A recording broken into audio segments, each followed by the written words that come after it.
Bonjour à tous, bienvenue sur l'actualité crypto, donc numéro 82. J'espère que vous allez bien, que vous avez passé une bonne semaine, un bon week-end. Et écoutez, aujourd'hui, comme d'habitude, on va parler des projets crypto notamment. Alors d'abord du Bitcoin, ensuite on va parler du VeChain, on va parler de XRP, là aussi il y a une nouvelle intéressante.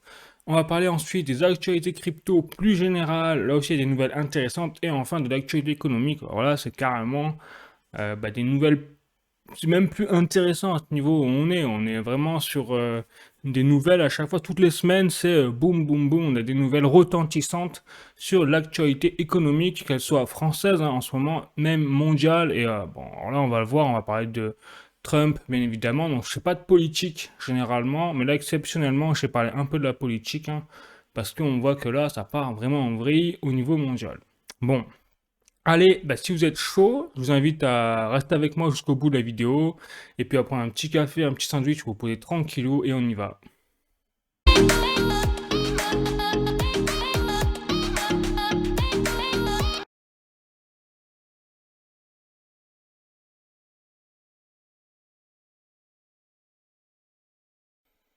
Donc c'est parti, on commence par le fameux rapport de Farside Investor sur les ETF, Bitcoin, Spot. Et donc du coup là on a sur la dernière semaine regardé à peu près du 4 au 12 juillet, eh bien on a eu un record quasiment, hein, que sur 5 jours on a fait à peu près un flux entrant de 900 millions de dollars sur les ETF Bitcoin Spot. C'est vraiment une énormité. Et là, ça montre quoi? Ça montre qu'en parallèle, on a de nouveau, ça y est, un intérêt relancé sur tout ce qui est Bitcoin. Alors après, là, c'est à travers les ETF, mais on voit que les prix du Bitcoin ont aussi suivi, puisque suite à la chute, à les mini-chutes des prix qu'on a eu là sur les 2, 3 dernières semaines, ça y est, on a une relance désormais. Donc peut-être qu'on a trouvé un bottom, hein, on va voir, et que le Bitcoin va repartir à la hausse là pour l'été, voire pour fin d'année 2024. Alors je rappelle bien évidemment que je ne suis pas un conseiller financier, tout ce que je dis c'est mon avis et mon humble avis même. C'est à titre informatif et vous devez faire vos propres recherches systématiquement parce que moi je n'ai pas la science infuse, je vous rappelle. Voilà. Donc là, ce qu'on peut dire avec tout ce tableau, c'est que ça y est, en tout cas, ce qui est sûr, c'est qu'il y a un regain d'intérêt pour les ETF Bitcoin Spot en ce moment par les institutionnels. Et mieux encore, là c'est un record, hein, ça y est, on a atteint, regardez, le total des flux entrants sur les ETF Bitcoin Spot qui est aujourd'hui à 15,8 milliards. C'est donc un record absolu depuis l'entrée, hein, sur le marché des ETF Bitcoin Spot. Et bien évidemment, c'est BlackRock, hein, qui mène largement la danse avec tout ce, le top 1, hein, des flux entrants sur leur EBIT, c'est-à-dire le nom de leur ETF. Voilà, pour le meilleur et pour le pire, mais je ne vais pas rentrer là-dedans, j'en ai déjà parlé, cet aspect philosophique. Bon, allez, je continue avec des articles désormais, notamment le prochain article, c'est un article de journalducoin.com. Crypto-monnaie, le Bitcoin devrait rebondir en août selon JP Morgan. Voilà, donc là je suis en train de vous dire effectivement, je pense aussi que, comme je vous l'ai dit, ça y est, on a quelque part atteint la fin de l'épisode Bear Trap et que désormais, on pourra revoir dans les semaines, voire les mois qui viennent, un rebond du Bitcoin qui pourra dépasser son plafond, hein, historique, son ATH précédent, dans les 73 000 dollars. Bon, pourquoi pas? Après, c'est mon avis, mais c'est également pas que mon avis, c'est également l'avis de JP Morgan, hein, la banque américaine, qui prévoit justement. Et pourquoi elle prévoit cela? Parce qu'elle donne des raisons, simplement parce qu'elle dit que là, on a plusieurs institutionnels, notamment on a aussi des gouvernements, qui avaient du Bitcoin et qui vendaient en masse là du Bitcoin sur les dernières semaines, qui ont pu participer à la chute des prix du Bitcoin, parce qu'ils en vendaient vraiment une grande quantité, et donc ça a pu jouer sur les prix du Bitcoin vers le bas. Voilà. Et ça, c'est fini désormais, puisque le gouvernement allemand a vendu tous ses Bitcoins, ça y est. MTGOX également est en train de vendre là toujours ces bitcoins, parce qu'en fait, ils les vendent pas, ils remboursent en fait leurs clients qui avaient été lésés en 2014, il me semble. Alors, je sais plus la date, l'année exactement, mais voilà, ça a très longtemps, hein. Donc, c'est pour ça que là, on a en ce moment beaucoup de bitcoins qui ont potentiellement vendu, et donc ça impacte le prix forcément à la baisse. Donc voilà pourquoi JP Morgan parie sur un rebond du Bitcoin cet été. Ensuite, article numéro 2 de cointribune.com, Donald Trump veut faire du Bitcoin une arme économique. Donc là, c'est là où on voit que le Bitcoin n'est plus seulement une monnaie, c'est devenu bien plus que ça. C'est devenu un enjeu donc économique, c'est devenu un enjeu monétaire, mais ça l'a été depuis quand même un petit moment. Puis en fait, l'essence même du Bitcoin à la base, c'est qu'il a été créé par Satoshi Nakamoto pour justement avoir un enjeu monétaire. Mais maintenant, c'est en plus un enjeu géopolitique, voire même, pourquoi pas, militaire. Parce qu'aujourd'hui, dans la Troisième Guerre mondiale que nous sommes déjà en train de vivre, c'est une Troisième Guerre mondiale sur l'aspect Ukraine, sur l'aspect Israël, etc. Ok, pourquoi pas. Donc militaire, si je puis dire, mais quand même qui reste localisé à des zones géographiques spécifiques. Mais par contre, on a bien une Troisième Guerre mondiale, c'est la guerre de l'information et surtout la guerre économique. On le voit notamment entre le dollar, on le voit avec le BRICS, qui veut s'émanciper du dollar. On le voit avec l'euro au milieu qui, nous on ne sait pas trop comment, où on est, où on vit, où on va, mais bon, en tout cas on y va avec l'euro. Et voilà, et là on a Trump, effectivement, qui l'a compris, qui a été sûrement conseillé, hein, parce que je rappelle qu'en 2019, Trump disait que le Bitcoin c'était de la daube, entre guillemets, qu'il fallait surtout pas y toucher. Et là, en quelques années, eh bien, il a changé un peu son fusil d'épaule et désormais il veut même renforcer le dollar par le Bitcoin. Ouais, c'est vraiment passer Donc après, est-ce que c'est une vraie philosophie qu'il a en tête ou est-ce que c'est juste pour gagner des voix? Parce que là, c'est la campagne électorale en ce moment, hein, pour les républicains et les démocrates donc aux États-Unis. On ne sait pas l'aspect-là, mais n'empêche que le Bitcoin devient vraiment le centre des débats de plus en plus, même au niveau politique, et ça, c'est très intéressant parce que ça révèle quand même derrière l'adoption de masse qui est en cours, même si on ne le voit pas forcément. Ensuite, article numéro 3, cette fois de Cointelegraph France, l'Allemagne a presque liquidé tous ses bitcoins. Alors ça c'était au 12 juillet 2024, moi je vous le dis aujourd'hui, on est au 14 juillet, c'est officiel, hein, l'Allemagne a liquidé tous ses bitcoins. Donc l'Allemagne n'a plus un seul bitcoin en trésorerie, ce qui est fort dommage pour elle, mais bon, tant pis, hein, c'est leur choix. Et donc, ça y est, c'est pour ça aussi que JP Morgan, vous avez vu l'article précédent, stable pour un rebond du Bitcoin, justement, d'ici la fin de l'été. Voilà. Ça, c'est l'autre nouvelle du moment. Donc, l'Allemagne a fait l'erreur, à mon sens, je vous dis, l'Allemagne a fait une erreur phénoménale et va s'en mordre les doigts très prochainement. Bon. Voilà. Donc, ensuite, je repasse, hop, à un petit article sur Twitter. Donc là, c'est notamment un tweet de Sensei, comme vous pouvez le voir, qui parie sur la fin du bear trap.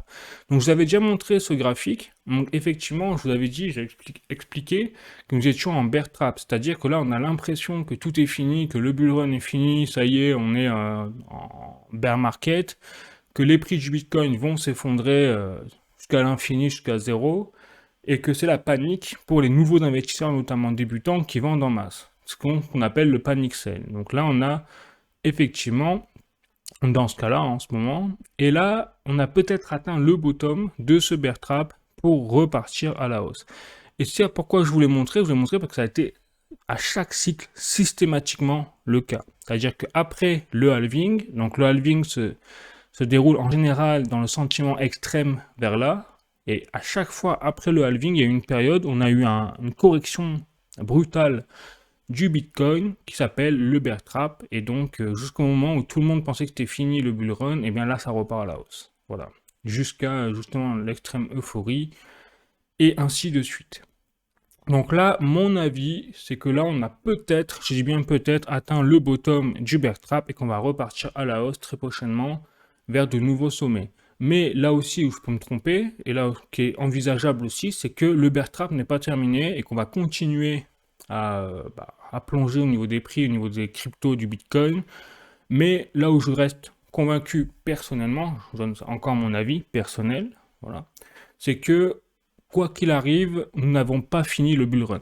Voilà, c'est quoi qu'il arrive, le bear trap, même s'il se prolonge encore, même, imaginons jusqu'à la fin de l'été, il y a un moment où ça va repartir à la hausse, et là ça va faire mal, ça va faire vers le haut, et on va tout faire péter au niveau des plafonds. Voilà.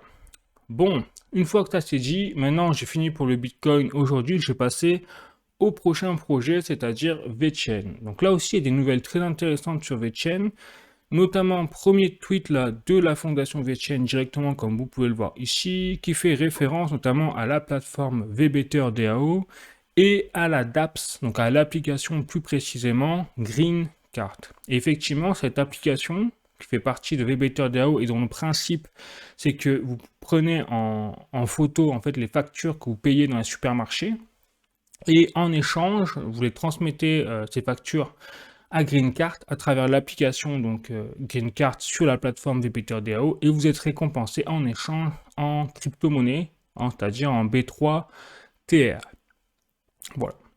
Et donc, la nouvelle quand même qui est retentissante et qui montre quand même le potentiel phénoménal de la plateforme VBetterDAO, c'est que GreenCart a établi en tant qu'application indépendante, ça qui est fou, un partenariat avec une véritable entreprise italienne qui s'appelle donc Molino Bruno, qui est une chaîne de boulangerie.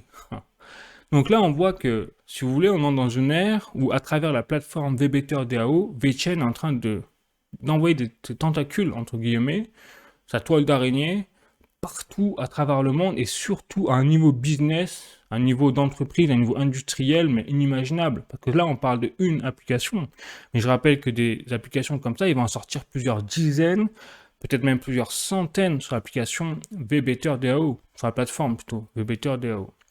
Et donc, si chaque application commence à faire elle-même ses propres partenariats avec des entreprises, avec une utilité réelle, parce que je rappelle que chaque application est liée à de la traçabilité, à la sustainability, et donc à une utilité réelle quelque part. Par exemple, je vous rappelle, il y a une application, c'est vous prenez en photo votre mug de café avec du café dedans et vous êtes récompensé en crypto. Voilà. Mais ces applications-là, maintenant, elles sont en train de se développer leur fonctionnalité. Et donc, cette plateforme donc, qui permet de prendre Mugshot, s'appelle, permet de prendre sa tasse de café avec du café à l'intérieur. Bon, et ben derrière, elle est en train désormais de mettre en place des fonctionnalités pour pouvoir prendre son café et identifier également le restaurant ou le bar ou le café dans lequel vous êtes.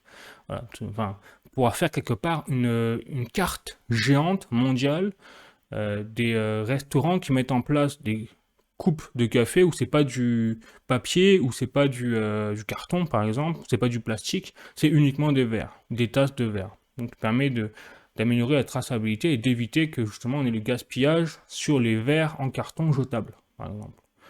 Voilà un peu en quel monde on vit là à travers le développement de l'application de la plateforme VBetterDAO et ses applications. Donc là, autant vous dire que le potentiel explosif, clairement, hein, pour VeChain, en sachant qu'en plus la plateforme VBetterDAO, c'est une partie de leur projet, quoi, en gros. C'est ça qui est fou. Donc vraiment bullish, hein. Là je vous le dis, c'est vrai que ça fait un moment que je fais des vidéos sur VeChain, vous le savez, mais là j'avoue que je commence à être vraiment confiant, quoi. Confiant sur ce projet. S'il n'y a pas une catastrophe nucléaire qui leur tombe dessus à VeChain, s'ils arrivent à bien gérer encore leur trésorerie et tout, je pense qu'ils ont un potentiel très phénoménal sur les années à venir. Mais après, comme je vous dis, j'ai pas de boule de cristal, mais ils sont vraiment très très bien partis à ce niveau-là.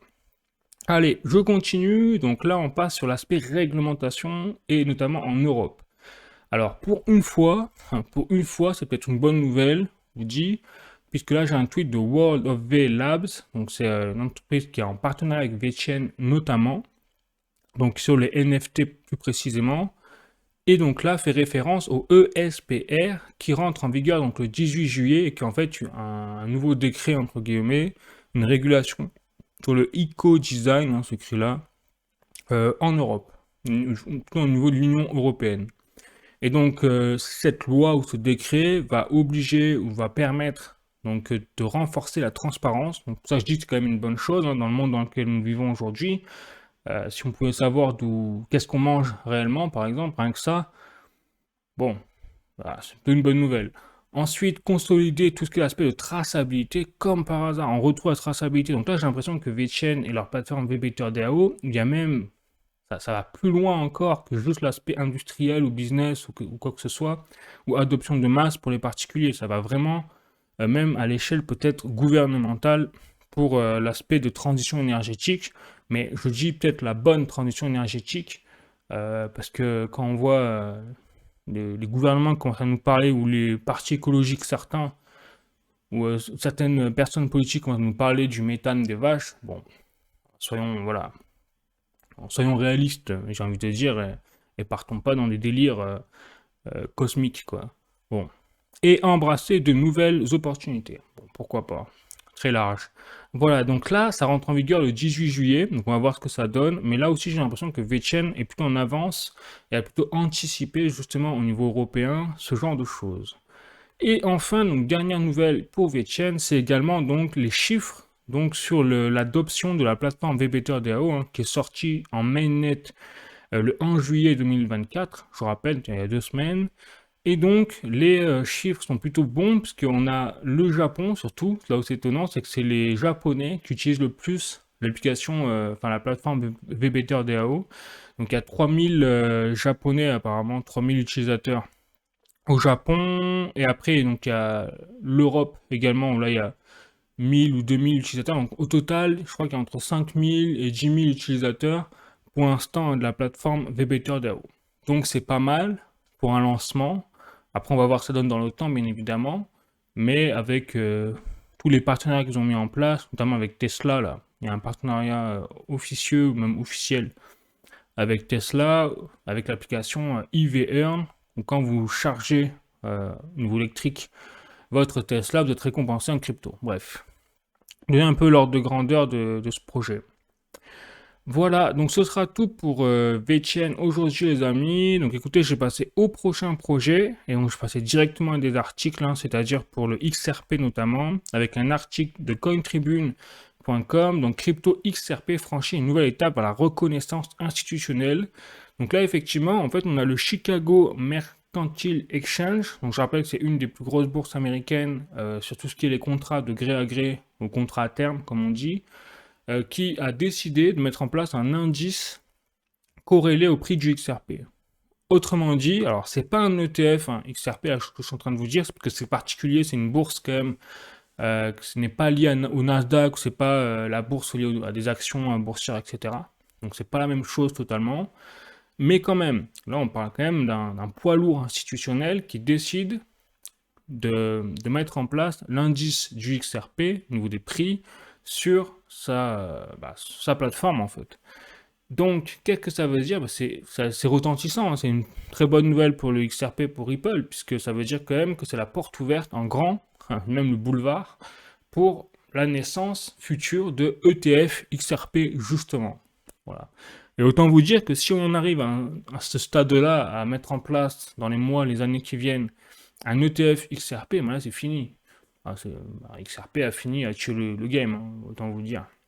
Voilà, donc là c'est vraiment une nouvelle très intéressante sur l'évolution du projet XRP. Alors après, bien évidemment, alors je n'ai pas de nouvelles encore sur tout ce qui est l'aspect de la bataille juridique entre la SEC et Ripple, mais avant qu'il y ait un ETF XRP, bien évidemment, il faudra que le procès soit solutionné, hein, soit qu'il y ait une issue, parce que sinon jamais on aura, jamais les plateformes n'auront l'autorisation de mettre en place un ETF XRP. Donc tout va jouer en fait en 2024, j'ai l'impression, et j'ai l'impression que si le procès se finit favorablement pour XRP, pour Ripple, dans l'année 2024, je pense que c'est possible dans les années qui suivent, on est boum, des nouvelles sur les ETF XRP. Voilà, en raison de cette nouvelle-là, par exemple. Allez, je continue. Donc là, j'ai une autre nouvelle. Hop. Donc cette fois donc je vais passer aux actualités crypto plus générales hein, cette fois, les amis. C'est vrai que pour XRP, Ripple, il n'y a pas d'autres nouvelles. Et même pour d'autres projets crypto, j'ai pas encore des nouvelles très intéressantes. J'ai pas aussi de nouvelles sur FED. C'est-à-dire que FED, là, ça doit être lancé au 15 juillet. Donc le ASI.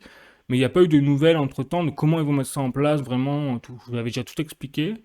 Mais voilà, donc la semaine prochaine, je vous dirai, je vous en parlerai plus de cette fusion pour FED et son changement de token, du nom, et la fusion du FED Ocean et Agix pour l'intelligence artificielle en ASI. Voilà, mais là aujourd'hui, il n'y a pas vraiment d'intérêt à vous en parler.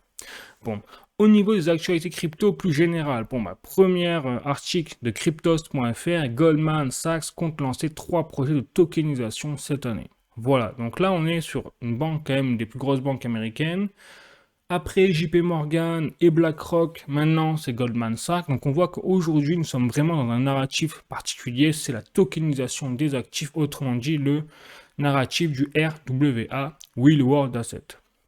Donc là je fais référence à VeChain. Pourquoi en fait VeChain c'est aussi bullish? Parce que j'ai l'impression que là ils sont totalement inscrits dans justement ce narratif RWA de tokenisation des actifs, encore plus avec leur système de traçabilité, leur plateforme VBTRDAO, et en plus, là où c'est très intéressant, je trouve, sur cet aspect de RWA, c'est que, par exemple, au précédent cycle haussier, c'est-à-dire au précédent bull run, les narratifs, c'était les NFT, donc le non-fungible token, et également les narratifs du métaverse, avec les jeux vidéo du web 3.0, etc. Donc on voit que tout ça, ces narratifs-là sont plutôt calmés entre-temps.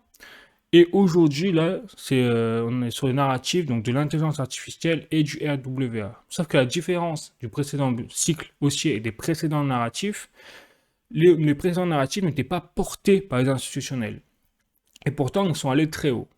Cette fois, ce cycle-là, on a autant l'intelligence artificielle que le RWA qui sont portés et lancés même par les institutionnels. Donc c'est pour ça que là, on risque de voir un truc. Alors après, je vous dis, j'ai pas de boule de cristal. Hein. Autant, il y a rien qui va se passer, il n'y aura pas de bull run phénoménal sur le RWA, même si ça m'étonnerait quand même. Pourquoi? Parce qu'on a déjà eu un mini bull run, on le voit en début d'année, sur les deux narratifs, soit le RWA et l'intelligence artificielle. On l'a vu avec les cryptos associés comme notamment FET, qui a explosé. On n'est pas à l'abri, voilà, qu'on soit qu'au début, en fait. Bon, on verra. Mais en tout cas, c'est quand même assez intéressant de voir que c'est les institutionnels qui sont en train de balancer, en fait, la hype. Cette fois, c'est le monde à l'envers, hein, sur les cryptos. Allez, je continue. J'en reviens un petit peu avec le lien, justement, avec XRP, là. C'est un article de Coin Academic, régulation, la SEC abandonne son enquête sur le stablecoin BUSD et ne poursuit pas Paxos. Là, c'est vraiment le sketch de la SEC. Donc, je rappelle qu'il y a quelques semaines, la SEC a abandonné son affaire, son enquête contre Ethereum, entre guillemets. Aujourd'hui, finalement, elle déclare qu'elle ne poursuit pas son enquête sur le stablecoin BUSD et Paxos, alors qu'elle a quand même obligé Paxos, à un moment, à arrêter d'émettre le stablecoin BUSD, ce qui a mis Binance d'ailleurs en difficulté. Je rappelle, hein, comme ça au passage, c'était l'année dernière, il me semble, il y a 2 ans. Donc là, comme par hasard, d'un coup, la SEC abandonne son enquête. Donc j'ai vraiment l'impression qu'ils sont à la dérive en fait totale, la SEC, gendarme boursier américain, et qu'ils lancent leur ligne de pêche un peu au pif, sans appât au milieu, et se disent si ça mord, on a de la chance, tant mieux. Puis si ça mord pas, on fait trop pédalage et on retrouvera une autre cible peut-être. J'ai vraiment l'impression qu'ils fonctionnent comme ça, c'est un peu si le vent est souffle dans la bonne direction pour eux, quoi. Malheureusement, ça part de souffler dans la bonne direction. Donc c'est pour ça que là, on est dans une phase où j'ai l'impression qu'en 2024, la SEC commence à perdre énormément de terrain au niveau de l'industrie crypto, parce que justement, au niveau politique et géopolitique, la crypto-monnaie, le Bitcoin deviennent incontournables. Et donc, les États-Unis, hein, en tant que puissance économique au niveau mondial, on commence à comprendre, au moins au niveau politique, enfin, au moins certains politiques, j'espère, que l'économie future sera peut-être associée aux crypto-monnaies ou au Bitcoin. De près ou de loin. Hein. Voilà. Donc, on est en train de te dire, voilà, sec, là, vous vous calmez, parce que sinon, nous, on va vous tomber dessus, quoi. Parce que vous ne pouvez pas jouer contre les intérêts des États-Unis. Pourquoi pas? Donc peut-être que là, c'est aussi une introduction sur le fait que la SEC va aussi se retirer et commence à comprendre qu'elle va perdre l'affaire contre Ripple. Et donc si elle perd l'affaire contre Ripple, le XRP, eh bien toutes ces autres affaires qui sont en cours vont prendre un coup. Voilà, donc je me dis c'est un signal en tout cas, pourquoi pas, positif en tout cas, dans le sens du Ripple XRP. Après on verra, hein, ça se trouve... ils vont gagner, la SEC, on sait jamais, contre Ripple. Mais pour le coup, les personnels, ça m'étonnerait quand même, vu ce qui se passe là. Voilà. Donc la SEC est en difficulté, hein, clairement. Et pas prêt, à mon avis, c'est pas prêt de s'arrêter. Bon, allez, cette fois, je vais passer aux actualités économiques. Donc là aussi, il y a beaucoup de choses à dire, hein. Donc là, j'ai un article de Les Échos, menacé par l'Arabie Saoudite, la dette française prise dans le clash des avoirs russes. Donc effectivement, là, on est dans un cadre avec le bordel ambiant économique actuel. Nous, la France, on ne peut pas trop se permettre d'avoir de nouveaux événements aléatoires là, qui nous tombent dessus et qui plombent notre économie. Alors après, l'Arabie Saoudite, ils n'ont pas énormément non plus de pourcentage de dette française en euros. Donc, mais malgré ça, c'est quand même. Enfin, j'ai pas les chiffres exacts, mais ce sera quand même un impact au moins géopolitique, que l'Arabie Saoudite, quand même, ça compte au niveau mondial avec le pétrole et tout. Mais surtout, ce qui est intéressant, c'est de voir que désormais, on a de plus en plus un clash, surtout entre les BRICS et l'Occident, en fait. L'Arabie Saoudite fait désormais partie de l'alliance des BRICS. Et donc, forcément, elle se range quelque part du côté de la Russie. Et comme nous, l'Europe, on a gelé les avoirs des Russes, là, avec les sanctions et tout, eh bien, l'Arabie Saoudite commence à réagir, à dire, oh, si vous commencez à geler les avoirs des Russes, bah, nous, on va geler enfin, on va vendre votre dette, on va avoir il va y avoir des impacts directement sur votre euro. Voilà, donc là, c'est un peu le jeu du chat de la souris, peut-être entre guillemets, mais on va voir surtout si l'Arabie Saoudite met en exécution ces menaces. Là, je serais vraiment curieux de voir tout ça, mais en tout cas, nous, l'Europe, on voit encore une fois qu'on s'est tiré une balle dans le pied avec les sanctions qui, un, ne servent à rien contre la Russie, je rappelle, deux, nous ont mis dans la panade avec l'inflation, encore une fois, hein, pour un conflit qui ne nous regarde pas, quoi qu'on puisse dire, et en plus, les impacts diplomatiques et géopolitiques avec des pays où on n'a pas de problème à avoir, l'Arabie Saoudite notamment, avec le pétrole et tout, surtout sur un sujet qui est lié à un pays comme la Russie, qui normalement, enfin bref. Voilà, donc on se mêle de tout et de rien, et finalement ça nous retombe sur la gueule en fait. Après on pleure. Voilà. Bon, bref. Voilà, donc première chose au niveau géopolitique. Et deuxième chose, deuxième article de Capital, donc le LEP, donc c'est décidé, le taux du livret d'épargne populaire descendra à 4% en août. Donc c'est Bruno Le Maire, hein, notre Mozart de la finance comme beaucoup le disent, qui a décidé d'abaisser le taux du livret d'épargne populaire. Il passera au 1er août de 5 à 4%. Donc on est en train de se demander mais à quoi ça sert en fait de mettre notre argent en banque. Ouais, parce que je rappelle que l'inflation c'est minimum 2% par an, l'inflation. Les salaires n'augmentent pas pour combler l'inflation, ou du moins pas aussi vite. Donc au final, on se fait enfler, donc depuis 30 ans, depuis des dizaines d'années c'est comme ça. Donc c'est la raison pour laquelle aujourd'hui nous connaissons l'inflation telle que nous la connaissons, mais depuis 30 ans. Et en plus, au niveau des taux d'épargne populaire, là où justement il y a le plus d'argent mis en place, épargné par les Français, est abaissé au final. Ça ne sert plus à rien en fait de mettre son argent en banque, clairement. Si ce n'est pour juste le stocker quelque part. Bon. Donc là, on voit vraiment l'urgence de prendre en main, en fait, quelque part son budget et ses finances, parce qu'on voit que le cycle traditionnel de mettre son argent en banque pour le faire fructifier, quelque part, pour le protéger d'un coup, mais effectivement pour le faire fructifier quand même, le but c'est un peu ça quand même, eh bien, n'est plus vraiment valable ou l'est de moins en moins.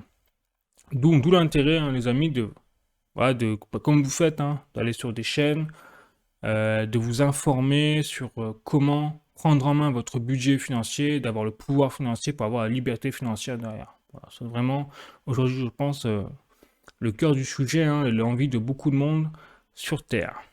On n'y arrive pas tous, hein, parce que le système ne le permet pas forcément. C'est là on voit vraiment que le système n'est pas fait hein, pour que les gens soient libres.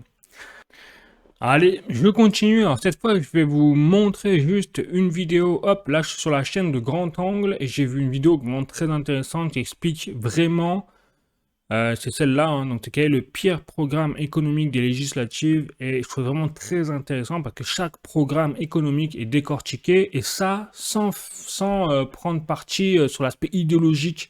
Donc j'ai vraiment apprécié cette vidéo de Grand Angle sur cet aspect-là parce que justement, c'est que la partie économique qui est intéressante. Voilà, et il n'y a pas d'aspect politique, de prise d'idéologie, etc. dans la vidéo. Donc je vous invite vraiment à la voir, parce que ça donne un ordre de grandeur sur qu'est-ce qui est faisable en fait au niveau économique, et qu'est-ce qui ne l'est pas au niveau des partis et leur programme. et notamment sur le parti du NFP qui est rentré, comme par hasard, on l'a vu en première position au niveau des sièges, alors qu'au final le nombre de voix en fait a été remporté largement par le RN. Bon, donc là on voit déjà la faiblesse du système démocratique français au niveau des élections, mais bon, soit c'est comme ça. Mais en tout cas, ce qui est intéressant, c'est de voir que le système économique, en fait, lancé par le nouveau Front Populaire, il n'est pas viable, en fait. Mais quels que soient les partis, donc là, c'est un peu ce que décrit, donc je vous laisse voir la vidéo, mais si je vais résumer, c'est un peu ce qui se passe, c'est qu'on a l'impression qu'on va nous sauver, alors qu'en fait, c'est l'inverse. C'est-à-dire que comme c'est pas faisable au niveau économique, que je rappelle qu'on a une dette, on a quand même 3000 milliards d'euros de dette. Vous ne pouvez pas d'un claquement de doigts dire on va pouvoir monter les salaires, le SMIC à 1600 et basta, tout le monde est tranquille et on va pouvoir taxer derrière 90% tous les riches, sauf que les riches, eux, ils se barrent en fait. Donc juste à partir à l'étranger, à faire des montages fiscaux en toute légalité, que eux, ils ont des armées d'avocats, justement, ils ont les moyens de le faire. Donc au final, ce serait les personnes qui ont voté justement au nouveau Front Populaire qui se retrouveraient les plus taxées pour pouvoir justement avoir un SMIC à 1600 euros. Donc là, on rigole. Bon, mais voilà, c'est là où c'est intéressant et je vous rassure, que le programme économique du RN, pas viable non plus, et le programme économique des macronistes, encore moins, puisque on le suit depuis 7 ans. Donc on se fait juste cuire comme des grenouilles à petit feu, quoi. Bon. Voilà, donc en fait, au final, quoi qu'il arrive, si je puis dire, on n'est pas sorti de l'auberge au niveau économique en France parce qu'on n'a aucun programme économique qui est réellement viable. Voilà. Donc c'est pas gagné. Ouais, c'est pas gagné pour la France, quoi. Bon, allez, je repars sur la partie géopolitique. Et pourquoi je dis c'est pas gagné, c'est parce que en plus, là, on n'a pas compris au niveau interne comment gérer l'économie, mais on n'a même pas compris au niveau externe comment gérer la géopolitique. Et donc effectivement, là j'ai un article donc, de France Info, Eurozapping, le Premier ministre indien reçu en Russie. Donc ça c'était publié le 10 juillet 2024. Et là, qu'est-ce qui se passe? Eh bien, on a justement, faut savoir que l'Inde, ça a été toujours le petit point faible, quelque part, de l'Alliance des BRICS, que je rappelle que l'Inde fait partie de l'Alliance des BRICS économique, mais l'Inde ne peut pas avoir la Chine. La Chine et l'Inde ne peuvent pas s'encadrer. D'ailleurs, je rappelle que l'Inde et la Chine partagent des bouts de frontières et que sont quelque part en guerre, pas officiellement, plutôt officieusement, pour s'approprier justement les lopins de terre qu'il y a à leurs frontières, juste à poser. Et donc, ils ont été assez intelligents pour démilitariser leurs frontières communes. Ils ont interdit les armes à feu, et donc vous avez des gardes frontières qui ne sont pas armés en fait, que ce soit du côté chinois et du côté indien. Sauf que malgré ça, ils arrivent quand même à se taper dessus, les gardes frontières, et il y a même des morts régulièrement lors des rixes entre chinois et indiens à main nue. C'est-à-dire que même à main nue, ils arrivent à défoncer la figure, quoi. Alors, vraiment. Bref. Donc pour vous dire à quel point la tension, enfin les relations entre la Chine et l'Inde sont quand même assez tendues, et c'est la Russie en fait qui fait office de médiateur dans ce contexte-là. Et c'est pour ça que l'Inde, ça a été vraiment le pays, dans ce contexte-là, qui a été le plus proche dans l'alliance des BRICS, avec les États-Unis, notamment avec le dollar, etc., les échanges, les partenariats, les échanges commerciaux, économiques, etc. Ah, et là, on a Poutine qui a reçu effectivement donc Modi, c'est-à-dire le Premier ministre indien, il lui a remis donc une récompense et derrière donc il y a apparemment des échanges qui sont prévus entre l'Inde et la Russie en excluant le dollar. Donc ça veut dire qu'on est vraiment de plus en plus dans la dédollarisation du monde et même l'Inde commence à reculer un petit peu et à sortir ces billes du jeu occidental. Voilà. Donc, on n'est pas sorti de l'auberge là aussi, parce que l'Inde, c'est quand même un des pays toujours en développement, soi-disant, considéré comme tel, mais qui est en train de dépasser même la Chine en termes de croissance. Donc là, l'Inde est en train de rattraper la Chine sur le plan de la croissance. Donc c'est comme si l'Inde, c'est un peu comme si c'était la Chine il y a 20 ans, en fait. Voilà. Donc on sait ce qu'est devenu la Chine entre-temps. Bon. Allez, je continue. Donc là, je fais un petit point macroéconomique, hein, où on fait le point sur le cours des, par exemple, le prix du baril de pétrole, hein, justement. Donc là, on voit que le prix du pétrole est dans un range et stagne depuis une année. Puis 2023, c'est à peu près vers les 84 dollars le baril. Donc ça tient la route encore. C'est pas fou. Enfin, voilà, c'est pas l'idéal, hein, mais ça tient la route. Le cours de l'or, hop, lui est toujours quasiment à son sommet historique, à son ATH précédent. Donc, je rappelle que l'ATH historique de l'or, ça a été 72 120 euros au 18 mars 2024. Aujourd'hui, il est encore en train de... Il a baissé entre-temps, il a corrigé, mais là, il est en train de remonter. Il a atteint les 71 072 euros le kilo 24 carats. Donc, ben, écoutez, on va voir que se donne, se dit l'avenir. Moi, personnellement, je vous dis mon avis, je pense que l'or va dépasser ses précédents records dans les mois, voire d'ici la fin d'année 2024, en raison des problèmes géopolitiques qu'il y a, mais également en raison de la chute de l'euro.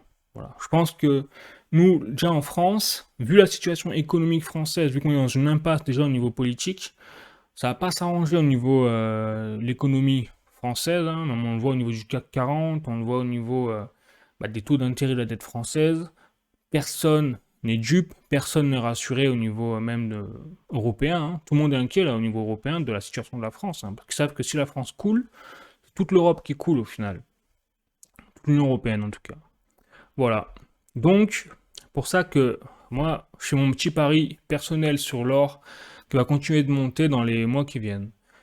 Et enfin, voilà, donc là je pouvais pas ne pas en parler, c'était pas prévu, hein, mais quand je vois cette photo quand même, c'est assez phénoménal. Donc là j'ai un tweet de Tucker Carlson, où on voit en fait Trump, alors vous êtes tous au courant j'imagine, hein, vous l'avez vu, bon qui a failli se faire descendre, hein, en fait, qui a échappé de peu à une tentative d'assassinat, d'ailleurs on voit il est blessé sur la photo, et surtout la photo, alors là elle est vraiment iconique, je pense que ça va être de la photo qui va traverser l'histoire en fait de l'humanité, hein, clairement, parce qu'on voit vraiment tout ce que ça révèle cette photo, c'est le combat au final qui n'était pas vraiment visible, où c'était le combat immergé de la partie immergée de l'iceberg entre le camp un peu républicain, la droite, et l'autre côté la gauche.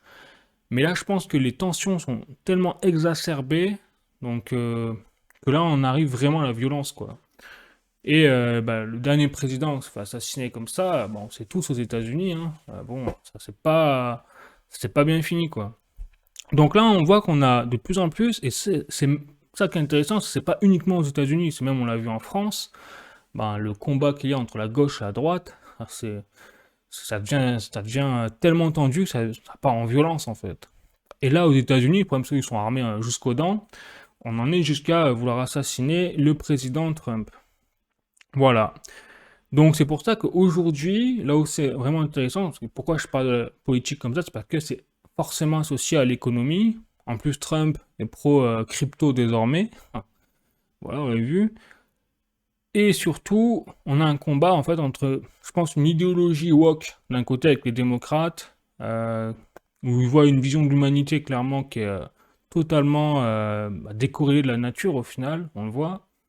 Et de l'autre côté, Trump, et je parle pas de la droite, parce que Trump, je pense, c'est un parti à lui tout seul, en fait. Et d'ailleurs, le camp républicain n'est pas totalement derrière Trump. Il y a des dissonances au sein même du camp républicain.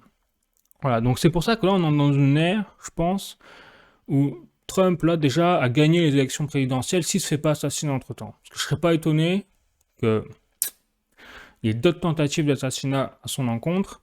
Et si c'est le cas, alors là, je vous imagine même pas les marchés financiers, comment ça va réagir.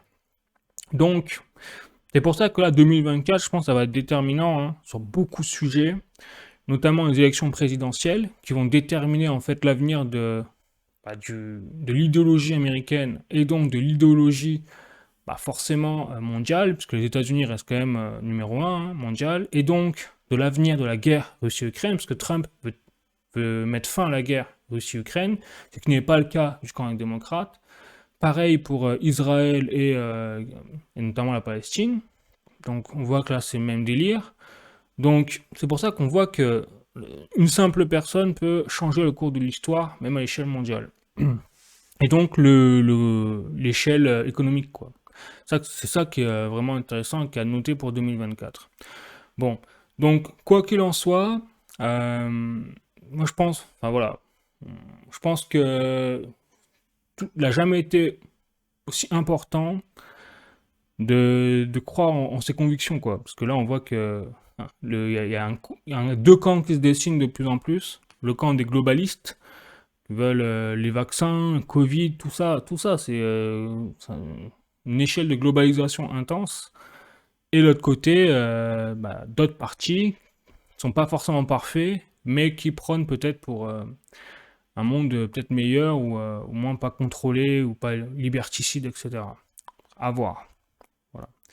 Mais du coup, c'est pour ça que je pense quoi qu'il arrive au niveau politique, le Bitcoin notamment, ou tous les moyens décentralisés économiques qui ne sont pas dans les mains des gouvernements des États, deviennent de plus en plus un enjeu majeur aujourd'hui pour sa propre liberté financière. Donc, je rappelle, il y a l'or, l'argent physique. Ah, pas vous vendre plus l'or, l'argent tel que c'est l'histoire vend ses actifs pour moi à ma place, voilà. Ensuite, il y a le Bitcoin. Donc là, après, juste faire attention à la volatilité, avoir une stratégie d'entrée de sortie et surtout dire que c'est numérique. Donc si demain il y a une cyberattaque, il n'y a plus de technologie, voilà. Donc c'est pour ça avoir justement les avantages et les inconvénients pour chaque classe d'actifs. Et enfin, tout ce qui est après, alors, les actions boursières, moi j'y crois plus. Je pense qu'on va avoir un retournement de tendance. Ça va faire très mal. Et je serais pas étonné qu'on ait une crise à l'image de 1929, Grande Dépression. Donc attention si vous avez des actions. Les banques, bah, on connaît, hein, les banques, c'est juste pour placer son argent, mais c'est certainement pas pour faire des rendements, c'est certainement pas pour gagner du pouvoir d'achat. Voilà, vous gagnez rien avec les banques, mais les banques sont primordiales quand même, hein. Bon, je vous dis pas de retirer votre argent des banques, bien évidemment. Et l'immobilier qui est en train de se casser la figure. Au niveau des prix, puisque avec la hausse des taux directeurs, l'immobilier, euh, les gens n'ont plus les moyens en fait d'acheter de l'immobilier. Voilà. Donc je pense que là, vraiment, ce qu'on est en train de vivre en ce moment, c'est historique, hein. Depuis 4 ans, de toute façon, en 4 ans, on a vécu en fait 100 ans d'histoire, quoi. C'est vraiment phénoménal. Bon. Donc ce sera tout pour cette actualité crypto donc numéro 82. N'hésitez pas à me dire ce que vous en pensez hein, dans les commentaires, à mettre des likes si vous avez aimé, si vous avez appris des choses dans cette vidéo. Et puis je vous dis sinon, prenez soin de vous, vraiment, soyez solide mentalement, parce que là, je pense qu'il y a besoin de solidité mentale en ce moment, que ce soit sur les marchés financiers ou que ce soit sur l'aspect géopolitique, politique. Mais bon, on va y arriver, on va s'en sortir. Et puis sinon, écoutez, je vous dis bonne semaine, à la semaine prochaine. Ciao.